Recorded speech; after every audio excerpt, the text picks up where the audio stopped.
నమస్తే. Welcome to our channel. నేను మీ అనిల్. తెలంగాణ ప్రభుత్వంపై హైకోర్టు సీరియస్ అయ్యింది.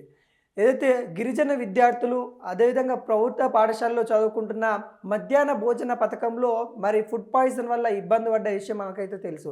దీనిపైన హైకోర్టు అయితే గవర్నమెంట్ పైన ఉన్నతాధికారుల పైన అయితే సీరియస్ అయిపోయింది. నిద్రపోతున్న పిల్లలు చస్తుంటే ఏం చేస్తూ ఉన్నారు అన్నట్టు కూడా ప్రశ్నించిన దాఖలాలు కనబడతా ఉన్నాయి. ఫుడ్ పాయిజన్తో గిరిజన ఆశ్రమ పాఠశాలలో విద్యార్థి శైలజ మృతి చెందిన ఘటన మరొక ముందే నారాయణపేట జిల్లా మనుగూరులో ప్రభుత్వ పాఠశాలలో మరో ఫుడ్ పాయిజన్ సంబంధించిన కేసులు రావడం, ఇలా వరుసగా ఒకే వారంలో 3 సార్లు ఫుడ్ పాయిజన్ అవ్వడం, దాదాపుగా ఏం జరుగుతూ ఉంది అనే కోణంలో మరి గవర్నమెంట్ ఏం చేస్తూ ఉందని నిద్రపోతూ ఉన్నారా అడుగుతూ ఉంది. నారాయణపేట జిల్లా మనుగూరు ప్రభుత్వ పాఠశాలలో ఫుడ్ పాయిజన్ ఘటన తీవ్ర దిగ్భ్రాంతికి గురి చేస్తూ ఉంది. మనుగూరు ఘటనపై హైకోర్టు తీవ్ర ఆగ్రహం వ్యక్తం చేస్తూ ఉంది. ప్రభుత్వ పాఠశాలలో మధ్యాహ్న భోజన పథకం మరి పాఠశాలలో ఏ విధంగా అందుతూ ఉంది, నాణ్యత లేకుండా మరి ఎందుకు అలా పెడతా ఉన్నారు, దాని మీద దాఖలైన ప్రజా పిటిషన్లో అయితే మరి దాని విచారణ చేపడుతూ మరి హైకోర్టు అయితే కీలక వ్యాఖ్యలు చేసింది. ఏం చేస్తూ ఉన్నారు, ఎడ్యుకేషన్కి సంబంధించిన కమిషన్ ఏర్పాటు చేస్తా అని చెప్పారు. ఆ కమిషన్ కూడా ఏర్పాటు చేశారు. ఆకునూరి మురళి గారు అయితే మరి చైర్మన్గా అయితే ఉన్నారు. మరి తను నిన్న ఏదైతే హైకోర్టుకు ఏదైతే పిటిషన్ వెళ్ళిన తర్వాత నిన్న స్కూల్లోకి వెళ్ళి మధ్యాహ్న భోజనం చేసిన దాఖలాలు కనబడతా ఉన్నాయి. అంటే మీరు ఈ ఇన్సిడెంట్స్ అయితే కానీ మీరు ఇలా జరుగుతుందని గుర్తించలేకపోతా ఉన్నారా? ఇప్పటికీ కాంగ్రెస్ గవర్నమెంట్ వచ్చిన తర్వాత దాదాపుగా 800 మంది విద్యార్థులు ఇలా ఫుడ్ పాయిజన్ కేసులలో ఇరుక్కున్నారు. అంటే ఫుడ్ పాయిజన్ సంబంధించిన ఈ కేసులలో మరి ఇంతమందికి గురయ్యారన్నట్టు కూడా తెలుస్తూ ఉంది. మరి ఏం చేస్తూ ఉంది గవర్నమెంటు? నాణ్యత లేని ఫుడ్ పెడతా ఉన్నారు. ప్రయోజకాత్మకంగా విజ్ఞానంగా హైకోర్టు అయితే బుధవారం అయితే విచారణ చేపట్టింది. దీనిపైన సీరియస్ అయింది. న్యాయవాది చిక్కుల ప్రభాకర్ వాదనలు వినిపించారు. రాష్ట్ర ప్రభుత్వం అన్ని పాఠశాలల్లో తరచు భోజనం వికటిస్తుందని తెలిపేశారు. వారం వ్యవధిలోనే 3 సార్ల భోజనం అయితే వికటిస్తుంది. అధికారులు నిద్రపోతున్నారా అని హైకోర్టు అయితే ప్రశ్నించిన దాఖలాలు అయితే కనబడతా ఉన్నాయి. కొంత సీరియస్ అయింది.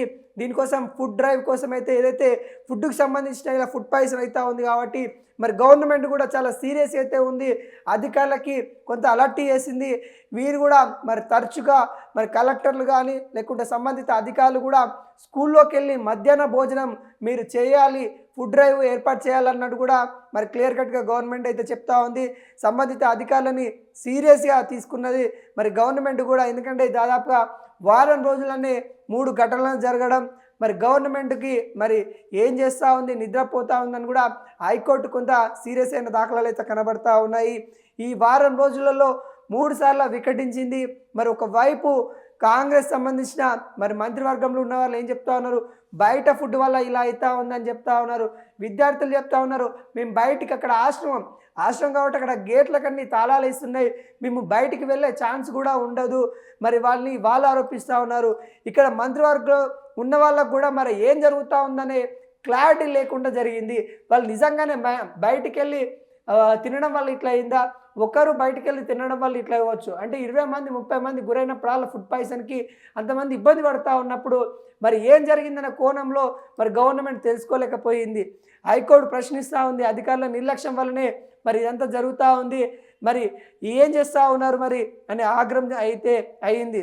ప్రభుత్వం కూడా దీన్ని సీరియస్గా తీసుకోవడం లేదని మండిపడింది. ఈ ఘటనపై వారం రోజుల్లో కౌంటర్ దాఖలు చేస్తామని ప్రభుత్వం అయితే న్యాయవాది హైకోర్టు తీవ్ర ఆగ్రహం అయితే వ్యక్తం చేశారు. మొత్తానికి అంటే గవర్నమెంట్కి సంబంధించిన స్కూళ్ళల్లో మరి మధ్యాహ్న భోజనము ఏ విధంగా ఉంటుందనే విషయాలపైన మరి ఫుడ్ డ్రైవ్ అయితే ఏర్పాటు చేసింది తెలంగాణ గవర్నమెంట్ కూడా. ఖచ్చితంగా ఈ సంబంధిత అధికారులను కూడా మరి స్కూల్లోకి వెళ్ళాలి, విచారణ చేపట్టాలి, ఇలాంటి ఘటనలు పునరావృతం కాకుండా చూసుకోవాలని చెప్పడం అయితే జరిగింది. మరి తెలంగాణలో మరి ఫుడ్ పాయిజన్ తరచుగా అవుతూ ఉంది. ఇది ఒక్కసారి కాదు. ఇంతమంది గిరిజన మహిళలకు సంబంధించి అక్కడ శైలజ గారు కూడా మరణించారు.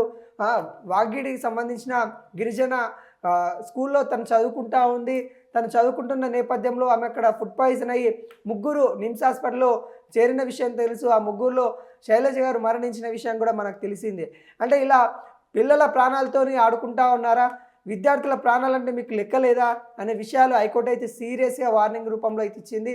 అదేవిధంగా గవర్నమెంట్ కూడా సీరియస్గా తీసుకుంది.